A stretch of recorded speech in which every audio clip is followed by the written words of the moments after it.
কার কথা?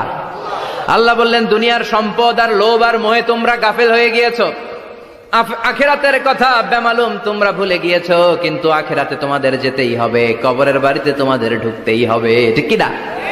যেতেই হবে, আমরা ভুলে যাই। আলহাকুমুত তাকাসুর, অতিরিক্ত পাওয়ার লোভ, বেশি বেশি খাওয়ার লোভ, বেশি বেশি জমানোর লোভ মানুষকে গাফেল বানিয়ে দিয়েছে। এটা মানুষের স্বভাব, আরো চাই আরো চাই, এই স্বভাবটা আছে না নাই? দেখবেন ছোট বাচ্চারা মসজিদের দোয়া অনুষ্ঠান শেষে জিলাপি দেয় না? বড়ুয়া কৃষ্ণপুর কি দেয়? আগে বাতাসা দিত না, এখন কি দেয়? জিলাপি দেয়, মিষ্টি দেয়। তো মসজিদের 2-3 গেট থেকে যদি দেয়, ছোট বাচ্চারা দেখবেন এদিক দিয়ে কয়েকটা নেয়, নিয়ে আবার ওই গেটে লাইন ধরে।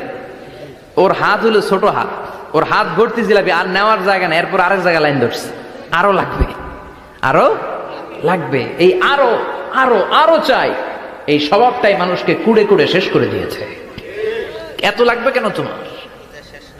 চাহিদার কোনো শেষ নাই। Unlimited demand of human being. যার আছে বেশি তার চাই বেশি, যার সাইকেল আছে তার হুন্ডা চাই, হুন্ডা আছে তো প্রাইভেট কার চাই, প্রাইভেট কার আছে তো প্লেন চাই, প্লেন আছে তো হেলিকপ্টার চাই, হেলিকপ্টার আছে তো ওইটা চাই, ওইটা আছে তো সেটা চাই, ঠিক কি না? এলাকার মেম্বার যে হয়েছে চেয়ারম্যান হতে চায়, আছে না নাই? এজন্য বিষ্ণু বলেছেন উনজুরু ইলা মান হুয়া আসফালা মিন, তোমার চেয়ে যে খারাপ আছে ওর দিকে তাকাও। ওয়ালা তানজুর মান হুয়া আ'লা মিন, তোমার চেয়ে যে ভালো আছে ওর দিকে তাকায়ও না, তোমার চেয়ে যে খারাপ অবস্থানে আছে ওর দিকে তাকাও। অনেকে নিজের অবস্থান নিয়ে সুখী না, এরকম আছে না নাই? আল্লাহ আমার এটা দিল না রে, ওইটা দিল না রে, পাইলাম না রে, কিচ্ছু হয় না, কি করবো জীবনে, হতাশ। আসলে আছে কিন্তু অনেক, কিন্তু শুকরিয়া নাই, ডাকাত, ঠিক কি না? নিজের অবস্থান নিয়ে সুখী না, কিন্তু অনেক লোক আছে তারা আপনার অবস্থানে পৌঁছতে চায়।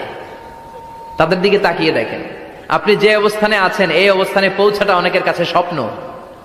তারা প্রতিনিয়ত সংগ্রাম আর স্ট্রাগল করে যাচ্ছে আপনার অবস্থানে পৌঁছতে, আর আপনি এটা নিয়ে সন্তুষ্ট না। শেখ সাদির নাম শুনেছেন? বালাগাল উলা কাশাফাত দুজা, এই কবিতাটার রচয়িতা ইরানের বিখ্যাত এক কবি। উনি একবার আর্থিক সমস্যার মধ্যে দিয়ে সময় কাটাচ্ছেন, টাকা নাই, পয়সা নাই, পায়ে দেওয়ার মতো জুতা নাই। উনি খুব দুঃখ পেলেন, হায় রে আমি ইরানের এত বড় কবি, আমার পায়ে দেওয়ার মতো জুতা নাই।